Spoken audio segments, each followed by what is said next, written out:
When I was first given this topic for one of these 5-minute history videos, I will admit it did sort of make me screw my nose up at it, because, well, steam choo-choo supremacy and all. But I have grown to like this little guy. And funnily enough, it's not just me, a lot of people seem to love this thing, the little Honda Cop, or doghead, the MAT'54. Welcome back to 5-Minute History, the weekly series where patrons choose the topic. This week we'll be discussing the MAT'54, courtesy of Aussie, the dopey looking Dutch train that everybody seems to love.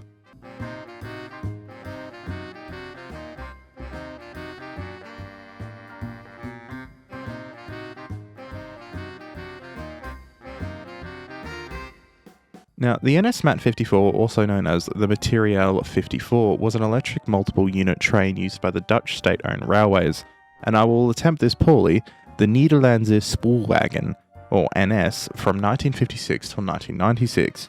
Judging by the name 54 and the fact it entered the service in the 50s, you won't at all be shocked to hear that the development of this train came at a pivotal moment in post-war Europe.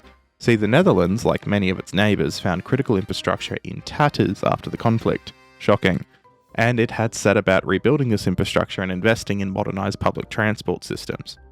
The country needed a train that could handle express services reliably, and with a level of passenger comfort appropriate for the era's ambitions, and sadly, the future of steam was well and truly over. And so the MAT'54 was born. Now that nose it's hard to get away from. There is, however, some logic to it. See, the distinctive nose on the train was designed with extra safety for the driver in mind. To the public, they saw a puppy's face and a snout though, and within short order the name Honda Cop or Doghead was given to this vehicle by its passengers. The snout itself though was designated as a crumple zone, and although at high speeds it wouldn't do too much when, hitting something, it did add a particular level of safety for things like low speed and collisions at crossings. These trains were built by 3 Dutch manufacturers, Allen of Rotterdam, Bejenes, and Werkspoor. I'm sorry, my Dutch is not the best. And this consortium was typical of large post-war rolling stock production.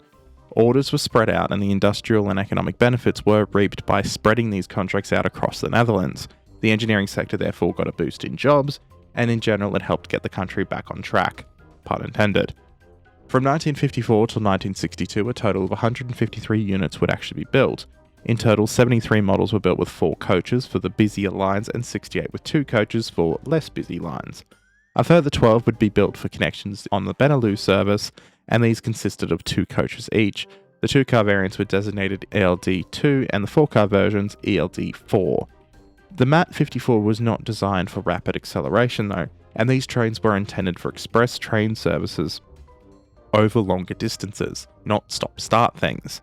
Comfort therefore was given a priority, and this resulted in a relatively high weight per seat, and it delivered a very smooth and, for the time, amazingly comfortable ride.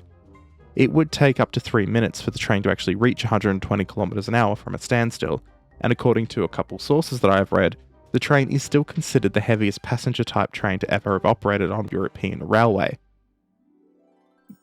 Per person that it carries, that is.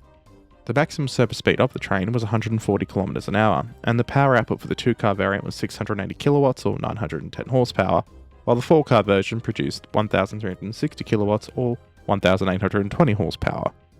These figures made the MAT'54 capable of express train services on longer intercity runs, and like I said before, it really didn't help with the stop-start demands of suburban services, where its slow acceleration would be a massive downside and it would take forever to do anything. One other cool thing about this train though was the Schaffenburg coupler. See, the units could run in multiples, not only with the others of the same type, but they were also able to be integrated with older models, including the NS MAT'35, 36, 40, and 46. This interoperability was enormously practical for the post-war Netherlands, who was making do with what it had. One of the most technically interesting aspects of the MAT'54 family was the Benelux derivative, the NS MAT'57. This variant was equipped to operate across the difference in electrical current used on the Dutch and Belgian railway networks, and this enabled it to connect Amsterdam, The Hague, Rotterdam, Antwerp and Brussels all together on the same line. It ran under 1500 VDC in the Netherlands and 3000 VDC in Belgium. The Benelux units were a practical solution to the patchwork electrification standards in the region, and it really helped pave the way while a solution was made. These Benelux models were painted in a distinctive dark blue and yellow livery to make them stand out, and you can always pick them by these colours. Meanwhile, the domestic trains were originally painted green and yellow. In 1968, a new yellow and blue colour scheme was introduced, but it took until 1980 for the trains to be repainted in the new colours. Now, I tried to look this up and figure out why, and it turns out the Dutch paint was so good that it just did not need replacing for a very long time. Sadly, as fun as the story has been so far, there are some dark sides to the cheerful train's history. 2 of the trains were directly involved in the 1975 Dutch train hostage crisis and the 1977 Dutch train hijacking.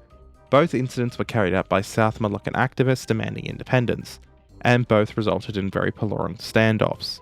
The 1977 hijacking in particular lasted over 2 weeks and actually required military intervention to be resolved.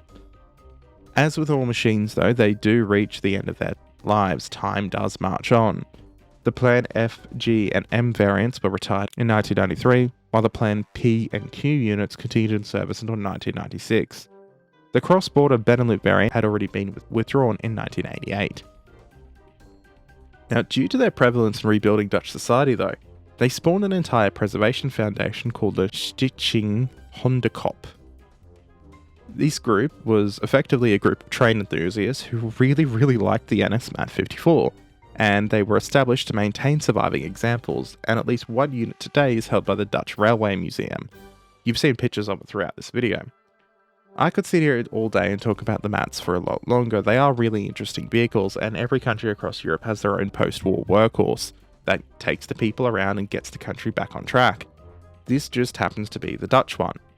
And I hope you all enjoyed the fun little story of the little engine from the Netherlands that could. Thank you all for coming. Like, comment, subscribe, and I'll catch you all next time. Oh, and in the comments below, let me know what's your favourite intercity workhorse train, or what do you take to work every day? Granted, I know there won't be a lot of Americans who do comment because you don't really take the train, but if you do, let me know as well. Love to hear it.